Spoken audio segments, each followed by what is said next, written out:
Our next panel session is about engineering ethics, adopting ethical approaches to be a global market leader. All the panel members and our moderator to please also come on board on stage so that we can initiate the session. I'm here again. Good morning to all of you. So this session is very interesting and this session is very close to my heart, and I will tell you why. Before that, we have already introduced Atul and Divya. I don't think I need any introduction for them. In any event, they have been introduced and you know me well. So with that, we'll start. So this specific topic of engineering ethics, adopting ethical approaches to be global market leader. First of all, engineering ethics is a very, very good coined word. Ethics is engineered. And why it is engineered? Because unlike law, ethics is not codified. As we all know, ethics is to each person, right? My ethics could be different than Atul's ethics versus Divya's ethics or versus Vikash's ethics. So that's why we need to engineer. And in engineering, if you see, each structure is different. Each structure is unique. Each structure may be serving the same purpose, but they are completely different in shape and size. And hence, we are talking about engineering ethics and not normal ethics. Now, ethics is one thing, as I said, which is not codified. However, it is recognized globally. All the established company, if you see, they are in their main charter talk about ethics. And I was doing some kind of mapping some time back for my company, and I realized that in their ESG charter, ethics and compliance take a specific role. If you see for their sustainability, they talk about ethics all the time. They talk about compliance all the time. So why it is close to everybody's heart? Because what ethics does, ethics creates a level playing field. And everybody likes predictability, right? So when you say level playing field, that means something is predictable. I can predict Atul's behavior or I can predict Divya's behavior in certain circumstances. Take one example. Assume that we are all competing. We are all competing for a business, right? We are all three competitors. In that, I would heavily rely upon that any of these companies will not bribe. Any of companies will not play unethically. Any of these companies will not share confidential information. Any of these companies will not influence unduly to the people who are giving business to us. And that's ethics, right? While it has a little bit of compliance. However, what ethics does is creates level playing field for all of us. Each company's ethics are different. They are based on standards, right? So hence, what I heavily rely on is that if you play by ethics, then you could be a global market leader. Take example of my company, and I take a lot of pride in saying that we are one of the best in ethical companies in India. We are NYSE listed. We are very fair in our product launches. We are very fair in treating our employees. We are very, very, very fair in D&I. We are very fair in what we do. For us, for our customers, for our communities, for our competitors. And hence, we aspire to be a global market leader.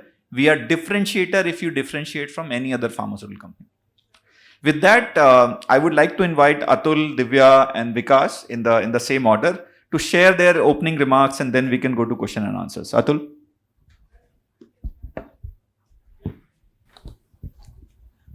Hello. So, Vivek, you and Dev have set tone fantastic, and now we are coming to ethics after the increased aspirations from the general councils.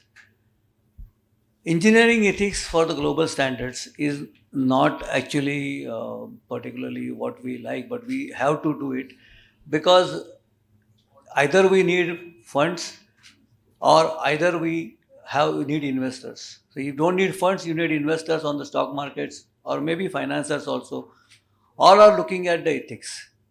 And in India, actually, though codified ethics in the world started in 19th century, we have companies which are there for more than 100 years and they are there because of the ethics.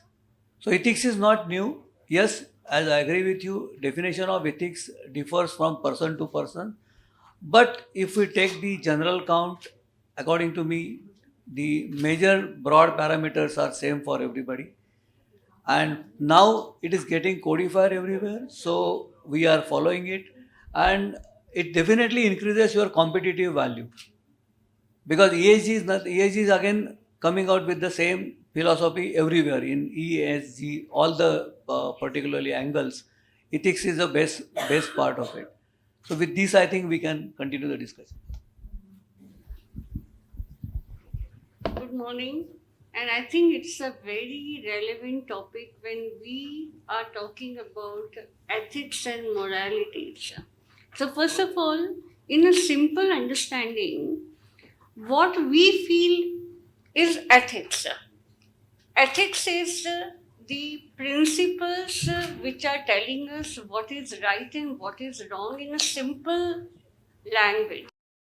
And what is business ethics is those application and enforceability in the organization which is governed by these ethical behavior of what is right, what is wrong, and what we consider in an organization as moral or immoral. One of a very conflicting thing which comes into legality and ethics is there are instances which are connecting these two dots of what is legal and what is ethical. There are instances where what is legal may not be ethical and what is ethical may not be legal. And I'll just give one example and then we will come when we are discussing more in detail from the organization perspective. In the Second World War, we are all aware that giving protection to Jewish family was not legal. But when the people were giving protection to those very and frank and Jewish people, it was very ethical.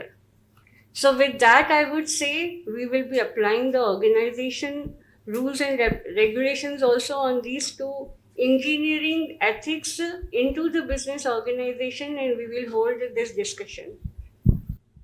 Can we see Vikash? Can we see Vikash, please? Vikash, over to you. Okay. So thank you very much. I'll start my statement by sharing an example. I'll pick up from what Divya mentioned and what Mr. Mittal mentioned, that ethics is not codified. I'll share a life experience. When I was a child, I happened to ask my father as to how would I distinguish between the right and the wrong. I didn't know the coin or the terminology ethics at that point in time. I just simply asked, how do I distinguish between right and wrong? And my father, in very simple terms, explained it to me. He said, if you do something and you can come and put your eyes directly to my eyes and share it with me with pride, that's right. And if you hang your head in shame in sharing it or you cannot share it, it's wrong. Ethics is that simple. It may not be codified, but it is as simple as that. We don't need a law degree or we don't need trainings of years to distinguish between what is right and what is wrong. So that's predominantly it, and we'll share more as we go along. Vikash, can you stay on? Actually, I'll ask first question from you only. So, ethics are often considered good to have, but many businesses vary of the cost involved. Would you like to share your views around business expediency of being ethical? Sure. Thank you very much, Vivek. Ethics to me is much beyond legal and statutory compliance. It's a wider genus. Organizations which are consistently engaged in ethical conduct are rated high by the market. We all know that. But the important point here to note is the consistent behavior around it.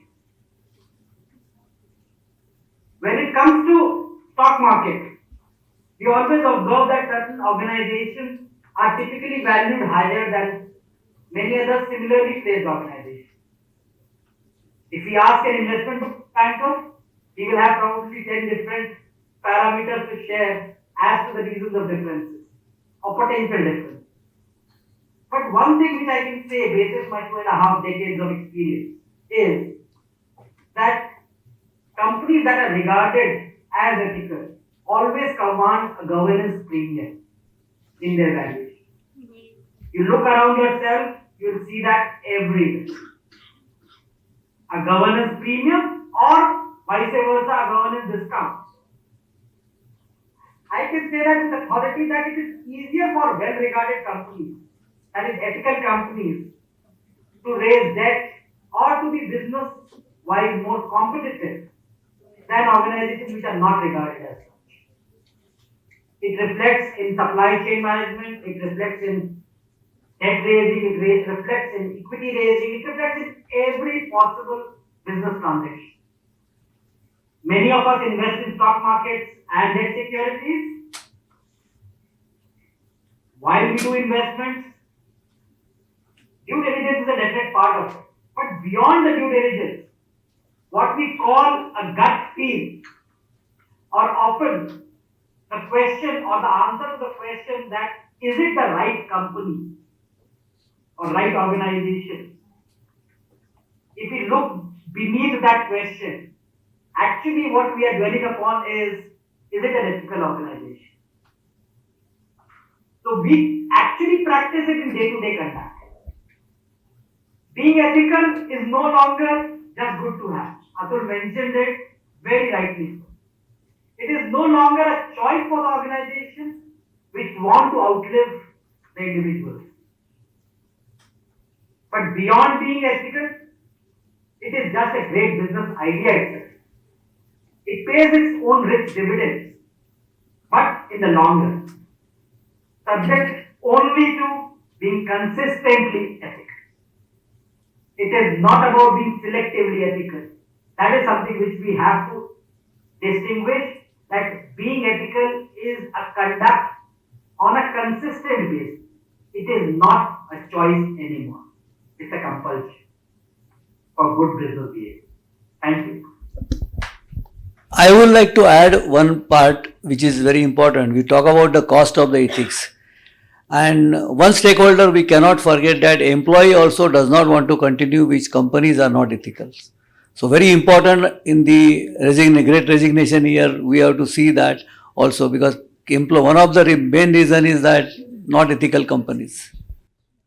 So, Vikash, just to pick up from what you said, actually, in US there is an index which tracks ethical premium to the companies versus non-ethical premium, and they have certified clearly that companies which are more ethical command a better premium in the market versus companies which are not considered as being ethical. And I think one thing about ethics is, people perceive ethics a lot. So it's a perception premium which is given to these companies. That's point number one. Point number two is, as you talk about the funding, I think there are many funds out in the market who would do ESG funding specifically, and who would say that if you are high in MSCI ESG score, then they will give you a cheaper fund, or they will give access to fund, or they will only give you fund when you have certain scores. So it is very well recognized phenomena nowadays. With that, I just want to go to Atul, and Atul, I want to ask you that what activities you plan to make ethics learning interesting?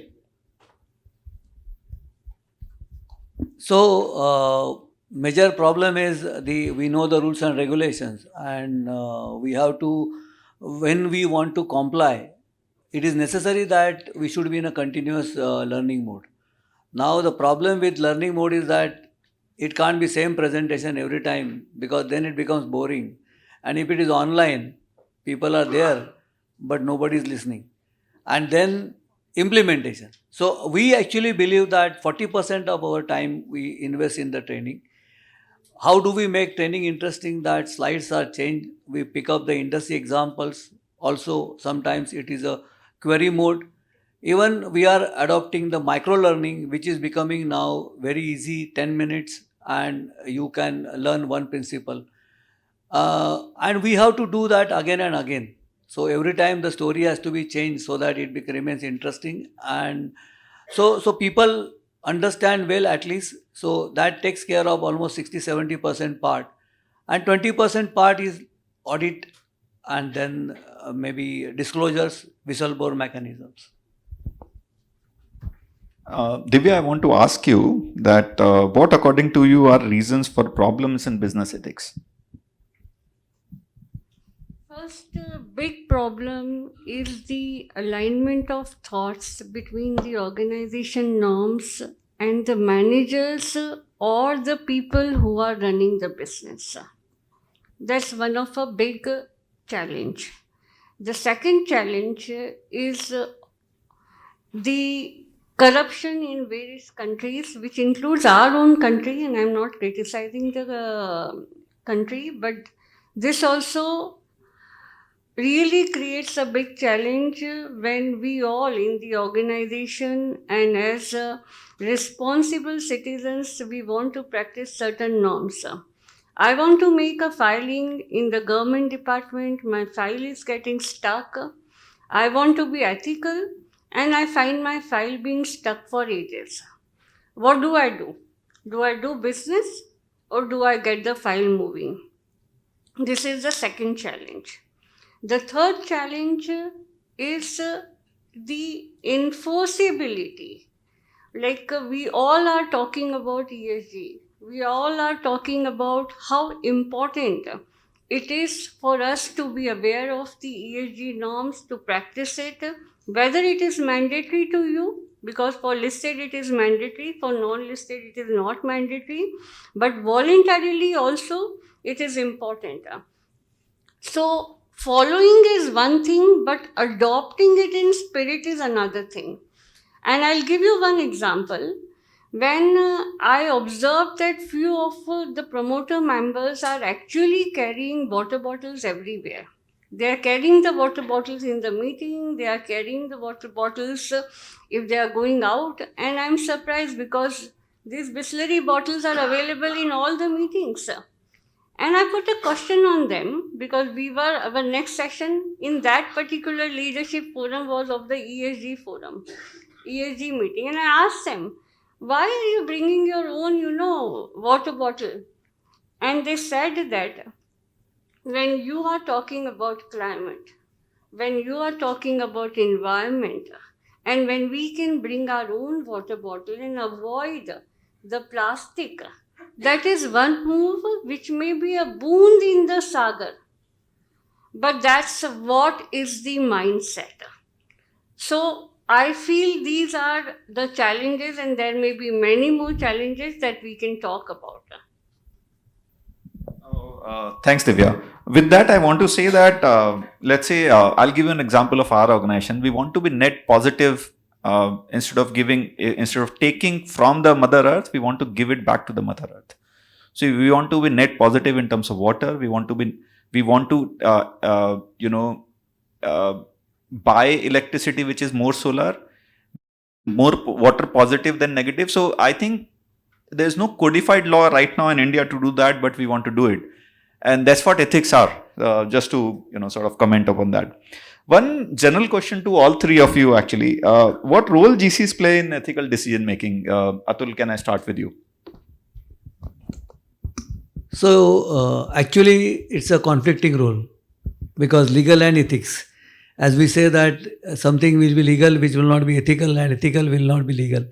But at the same time now the particularly difference is becoming minor because ethics is taking the first fundamental, and that's where the GC role as a if I have to talk about my role, majority role is compliance and ethics, though I am a GC and my team takes care of the legal.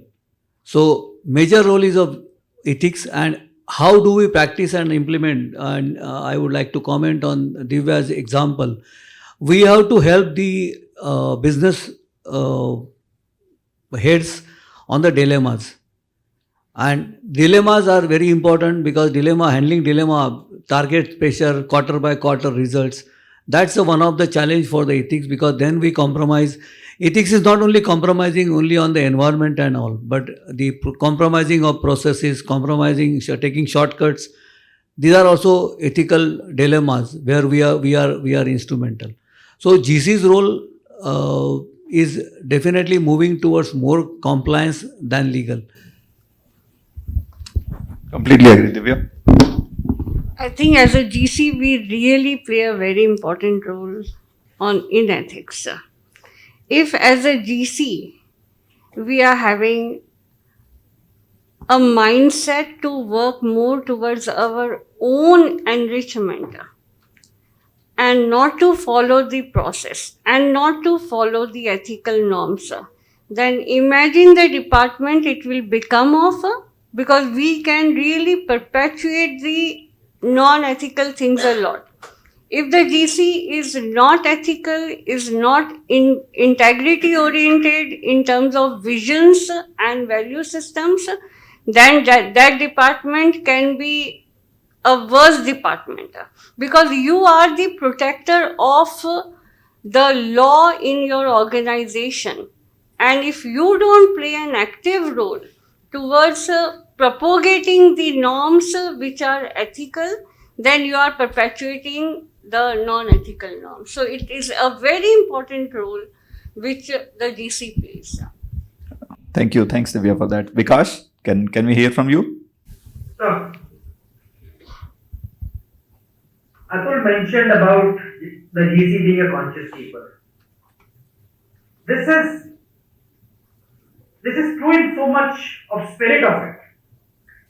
The way one has to look at it is ethical conduct is much beyond the letter of law. All of us in our various stages of our careers have probably been questioned as to show me where it is written. That standard question. People asking you, you are giving this advice, show me where it is. Ethics is not to be shown. Ethics is to be believed and practiced.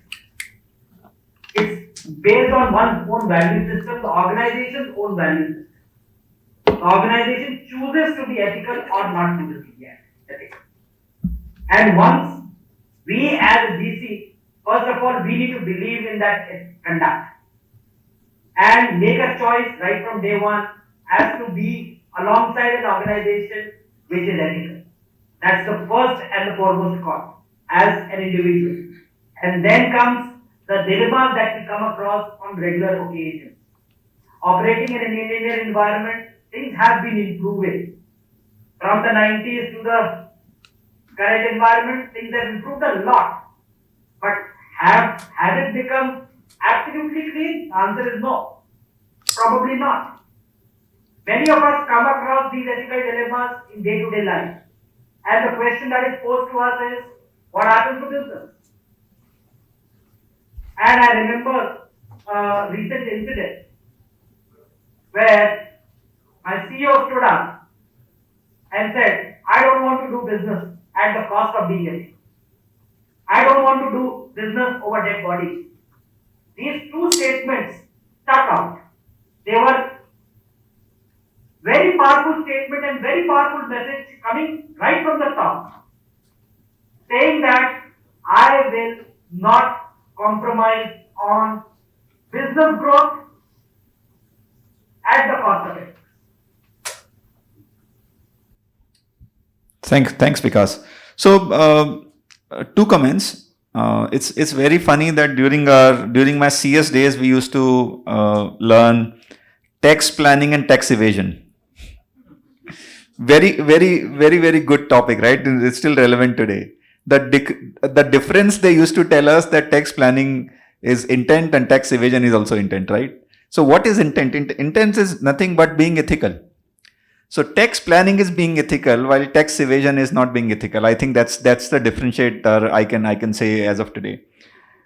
It's also very relevant that we are sitting here today and talking about ethics, right? Why we are talking about it? Because we all believe that this is the differentiator, that otherwise we will not talk. So we all as lawyers believe that ethics is a differentiator in today's business. Companies which are being more ethical are rated well. We all want to join them. They do better business. And whenever I do trainings within my organization, I ask them a question, and sorry to take that name, I still want to take it, that even if 10 years back I would have asked someone, do you want to go to a company called Kingfisher versus HDFC Limited? I'm just saying, right? Just taking names. And I ask my employees, raise your hands. Kingfisher, I would see only one hand probably. Or HDFC, probably everybody will raise hands. So there are many names like India, and we know it, right? Even in current scenario. So I think in our mind, we have always liked ethical companies. However, we never demonstrated, we never manifested, we never talked about it. But now is the time that India should talk about ethical premium on these companies. India should talk about ethical premium for companies to join. Just to give you an example, again, my own example, I can join ethical company on a lesser hike than a non-ethical company on a higher hike, and this is happening even today, right? With all of us. We are more comfortable with more stable companies than non-ethical companies. So that's where we are. However, again, coming back to this topic, that I want to ask probably Atul, you again, that what one initiative you normally take and regularly take to imbibe that ethical feeling within the organization? What do you do? So we follow certain activities, and one of them is the compliance radar. That means that people can talk about violations. So pick-up culture is very important, because though we are talking of ethics, compliance, systems and all, there are gaps. And gaps, if they are discovered, particularly disclosed, then can be handled well. Because we talk about the compliance and ethics, but let's be practical. World, 100% compliance, 100% time is not possible. There are many reasons. It's not only ethical, but there are gaps also. So important in the violations, that disclosure, immediate disclosure, and for that we follow that radar path, where every employee is given opportunity to talk what he sees, what he believes, he or she believes, and they can record that, and it keeps confidential, and we work on those things, so that the people are aware that yes, we have to talk, and we have to speak out, so that and we get very good response on that. Thank you, Divya. So this is a very interesting question, because very recently, 6 months back, we have started an initiative in the legal department. And that initiative is, every month we will choose a theme towards how we are going to improve the processes. And this month's theme is how we are going to become the ESG champions. Because as we are all talking about, and I'm slightly deviating from the question, but I will relate it. So to become an ESG champion is to imbibe the norms of ESG in spirit. And we have given a task to each of the legal team member, and there are 10 members, that they will come up with a unique idea of how they are going to implement it in spirit. So one person came with an idea that the moment everybody is leaving, even for 20 minutes or 15 minutes of break, they will ensure that the entire department's light is off. Some other person came with an idea that they are not going to use the Bisleri bottles anymore, and they are always going to use their own bottles. So these are the initiatives, and there are various other initiatives that we are taking in the norms. So when we are talking about as a GC, what are the measures that we are implementing, there are various means and ways that we can influence. And this is not only going to be impacting the investors' rating in the mind of the people, as Vivek has rightly said, that the perception matters. And Kingfisher versus HDFC, we can give an example of Satyam versus Tata and Birlas and other company. And I will say one thing, that one of the most important reasons for me as a general counsel to stick with Datamatics is on ethics.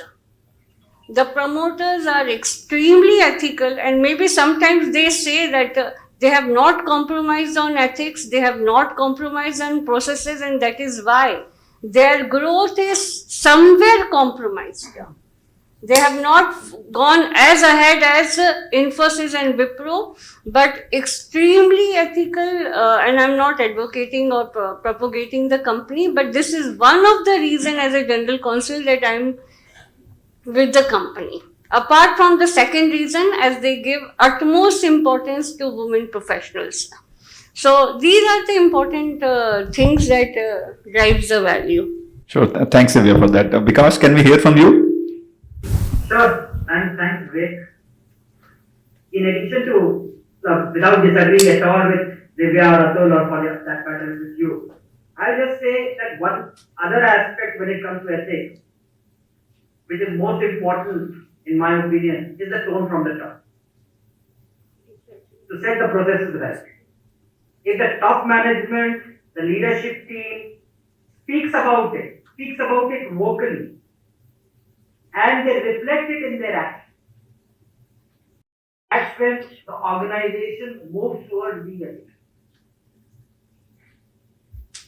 The gap between say and do, if that is observed in the conduct of any senior leadership member, that's when the organization starts taking the message that it's okay to be non-ethical. So to me, that single criteria kind of, we can set processes and themes and lot many things around being ethical. But that tone from the top, an unconditional, continuous, consistent tone from the top, without any exception, is something which is the foundation stone for becoming an ethical organization. Completely agree. And in fact, while these are only guidelines, but if you read DOJ guidelines for sentencing, if you read DOJ guidelines, very recently they came out with amendment of 2020. They talk about tone from the top. In our organization, we also talk about tone at the top. Tone from the top is from upward to downward. However, within the peers of the senior leadership, do they talk about compliance? Do CFO talk about compliance to CHRO? Do CEO talk about compliance within its L1 team? I think that's very important. Other thing which we also talk about is that tone at the middle. Nowadays, in relation to ethics, in addition to tone from the top, tone at the middle is also very important, because those are the guys who are actually doing or implementing the ethics in the organization. The frontline people who are going to, let's say for us, healthcare professional, is very, very important. Of course, tone from the top is equally important. So, as I say, I think environment is now changing. People are talking about ethics in India, compliance in India, integrity in India. Integrity is also one word which is also added together with ethics, integrity, and compliance. This is how we talk about it. With that, since we are running out of time, I want to ask a general statement from all three of you. If you want to see India as a very ethical country to work with, which is represented by ethical companies, what two things you would want to do, so that you are perceived ethical and you are ethical? Atul, can I start with you? I follow rules and regulations even nobody is watching. I always have seatbelt even if I am driving at 1 o'clock in the night. And I follow signals also. That's what I feel my contribution of drop in the ethics. Divya? The two things that I would follow to make the organization ethical is number one, utmost, because I'm from IT company, utmost compliance on data protection. And the second thing that I would ensure is the people. There should be an awareness within the people on the importance of ethics. And I'll just take one more minute on this topic of data and people, which is going to make the important, distinguished difference for the organization on the ethical terms. I'll not take the name of the company because it's a very, very important example of how people, with the help, and I'm not talking about the cyber crimes we all know, we all are facing, but how a set of people internally can take advantage of data of the company, the IPR of the company, misuse it. And there has been a case in 2005, the first BPO scam, where the data coupled with people have ruined the company of the revenues to the tune of 15 million US dollar. They are all behind the bars. And when the cyber Pune branch investigated that matter, they came out with few findings. Number one, all the 5 people were internal people. All the five people who did it, who were employees, their background checks came out clean. They were in the range of 25 to 30 years. And there was no history of them that they could have committed such a crime. So data and people's intention is very important in the organization to keep a watch on, to govern, to make them compliant oriented and ethical. And that is something which I will take care of in the organization. Thank you, Divya. Vikash, 2 things from you. I'll start by saying that one change that we all need to inculcate, and I'll do my own bit, is the guts to say no. Guts to say no when you're caught by a traffic inspector and asked for a paper that is missing. Guts to say no to that bribe or potential bribe. And guts to pay the penalty and own up the responsibility, so to say. Guts to take the longer route with the file, what Divya mentioned, lying there on the table for months, if not years.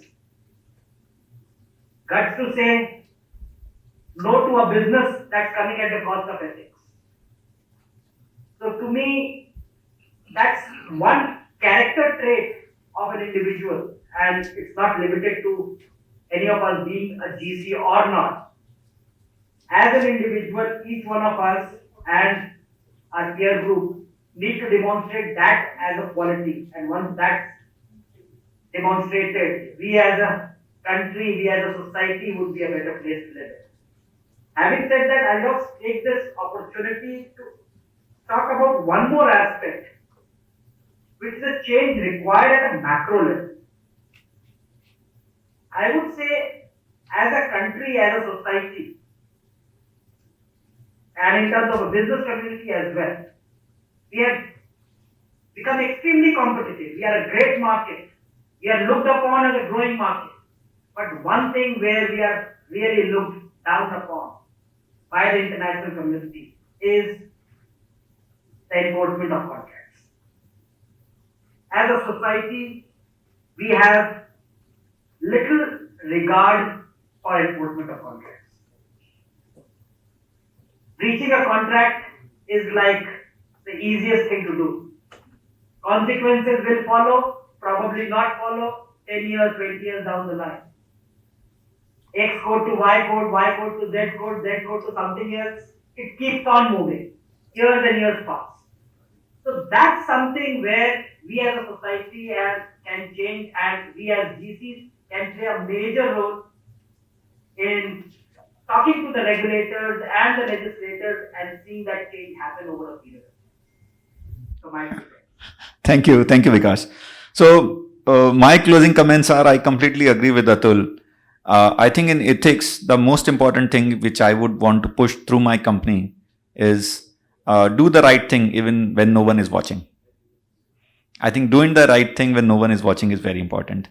And comment from my side is that ethics costs nothing, but it pays you back.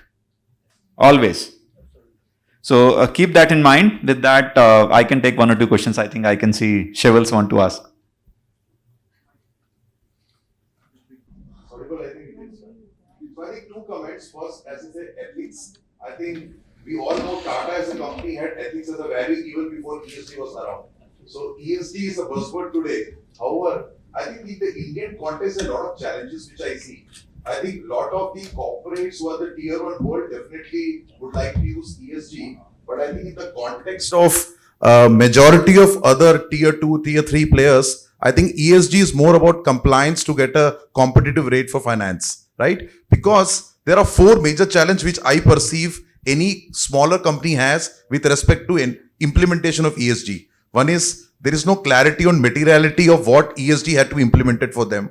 Number 2, what is the data collation? Because as Indian corporates, we don't collate data which can be reported easily as a compliance. Third is that we hardly have ESG professionals around us because we may have the big 4 or 2 advisors, but industry specialists for implementation is missing. And last, the cost of ESG for smaller firms, for a mid-cap or an MSC is very high. So from your experiences, we heard a lot from all 4 of you. What do you think are some learnings which smaller firms can pick it up to implement and overcome these 4 challenges? Yeah, this is ESG next panel actually. But just one comment, Shevels. The third point which you made is that there are no ESG professionals. A good opportunity for all of us. I will have only one comment. I respect Amber, but at the same time, I cannot stay back. See, we always give particularly we are always giving the reasons. And India is not the only nation. I will tell you which gives 100 reasons for not following the laws. Whenever the new law comes, they don't follow. And it's not India, I am telling you. Let's take case of GDPR. GDPR was announced, 2 years moratorium was given, and all developed countries were not ready till last May 2018, and they paid fine ending up by 6 months after giving 2 years to implement. So that's with that comment, I think I will hand over to Amber when Amber takes that question. I'll just say one sentence. ESG is going to be a game changer, and it is going to be a mind shifter of all the people, whether it is mandatory or not mandatory. Thank you. I think that question you want to take up now, or we should postpone it to ESG. Yeah, I think. Thank you. With that, I want to thank my co-panelists. Thank you, Atul, Divya, Vikash, and Vikash, especially you. You are remote, but still graciously you accepted that you will be here. Thanks for that. Thanks for your wisdom words. Thank you.